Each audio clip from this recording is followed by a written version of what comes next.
I want to start by introducing Joseph Robertson. Joe is in charge of everything in this organization that is outside the US and Canada, so it's a pretty big job. At some point we've told Joe that he's going to have to write a book called The Audacity of Joe. You know, he just decides to insert himself into the middle of the Paris talks. And, you know, I'll do that and I'll run the UN and everything and I'll start all these chapters around the world. But it's kind of how he's been all along. Joe came to our very first conference and he was the only person that we didn't know. So Marshall kept asking me, should we let this guy come?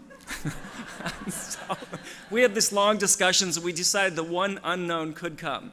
So we met Joe, and just like everybody who meets Joe, they're pretty quickly awed, and he said more insightful things than we'd ever heard, and we decided he must be some really well-known economist that we'd never heard of. So we were in our first meeting at Senator Hatch's office that year, and they asked a pretty good question, and I turned to Joe and I said, well, let's have CCL's economist answer that.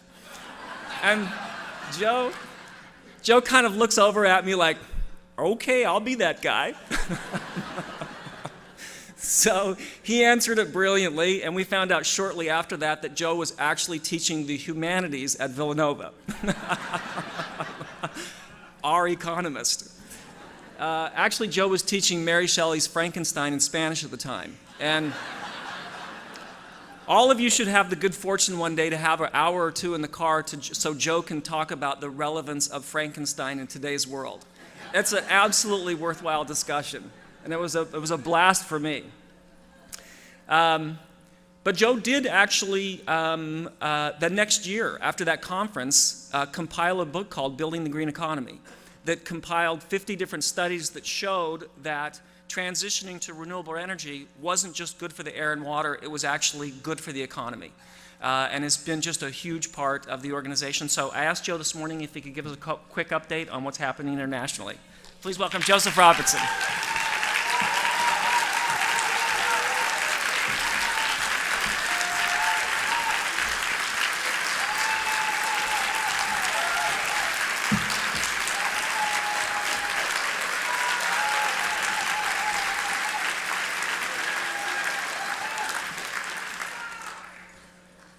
So that's very kind, Mark. Thank you. I think I speak for maybe everyone in this room when I say that discovering that CCL exists is like getting a gift every day. It's just an amazing privilege to be part of this organization.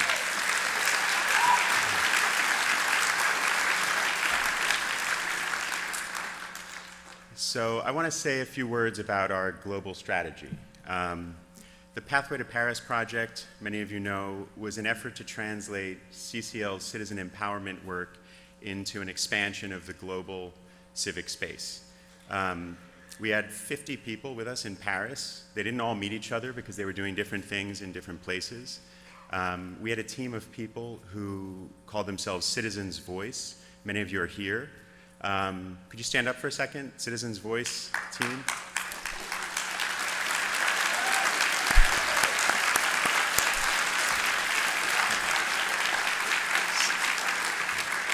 So these CCL volunteers figured out that you can just go and interview people and tell the story of a global negotiating process, and they made over 200 interviews with participants, visitors, guests of the governments that were negotiating.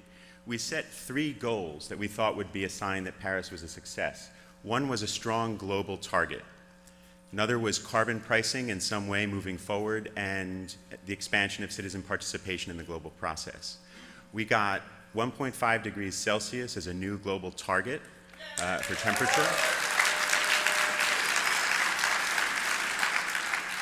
On the first day of the COP21, the Carbon Pricing Leadership Coalition was created officially. This is an alliance of UN agencies, governments, businesses, including some of the largest oil companies in the world, and NGOs, including Citizens Climate Lobby, that are agreeing to work together to make sure that all nations have carbon pricing in their national climate plans.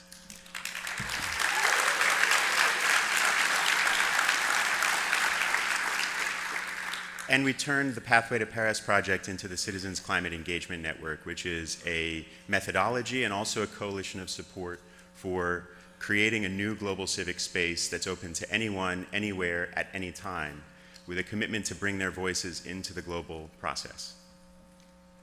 So we got all three things that we were looking for.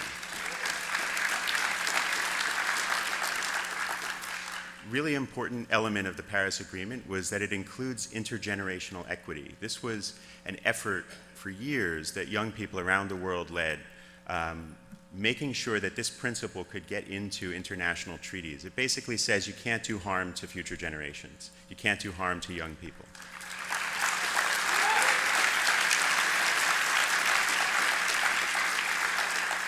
So we now have a global agreement where 195 countries have agreed to that principle. From now on, national policy and international policy should abide by the principle of intergenerational equity. No more harm to the future.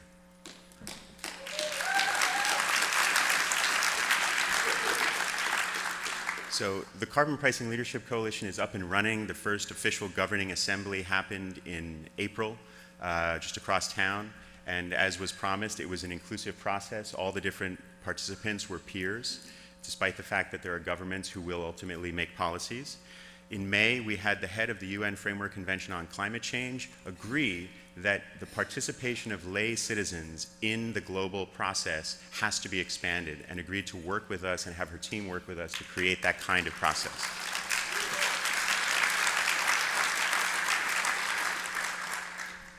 So, as we've been doing all of this, we've been also adding new volunteers and new local groups around the world in Africa, Asia, Europe, Latin America, and the Pacific. And I'd just like to introduce you to a few of them right now.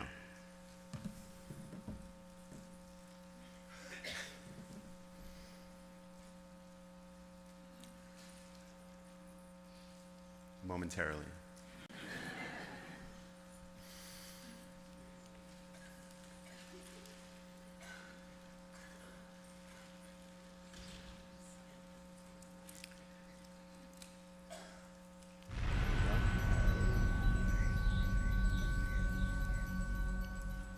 Hi, my name is David Michael Teunwa. I'm from Abuja, Nigeria. Hello, my name is Anaïs. I'm from Paris, France. Hi, I'm Nishad from Doha, Qatar. Jane, Perth, Australia. Lars Almström, Malmö, Sweden. Hi, my name is Gloria Kama. I live in Abuja, FCT, Nigeria. Thank you. James Collis, Calistania, near Lisbon in Portugal. My name is Florence Nyonke from Nairobi, Kenya. Peter Buchadwick, Krakow, Poland. I'm Emmanuel Dalla, member CCL Abuja Chapter, Nigeria. Niels, Frankfurt, Germany.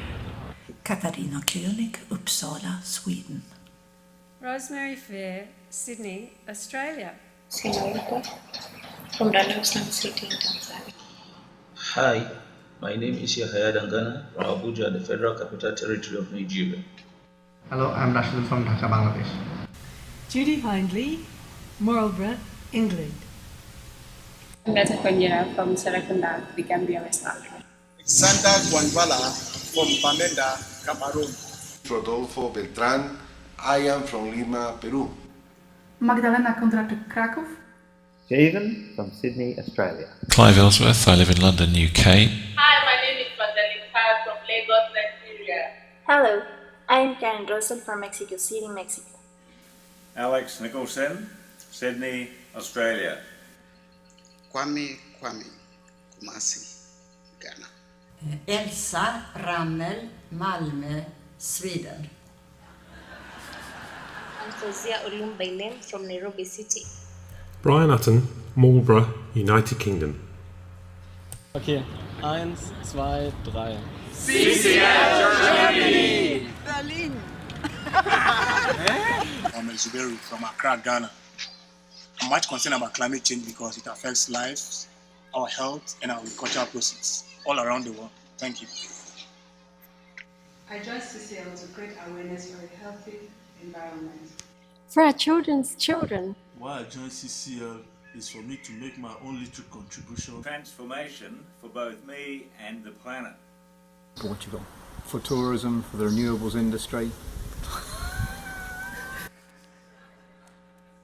It helps citizens to be heard. It empowers their voice. I've got grandchildren, so I had to ask. We are all part of the solution. Give a decision to the people. Being able to make a real difference. I love the natural environment.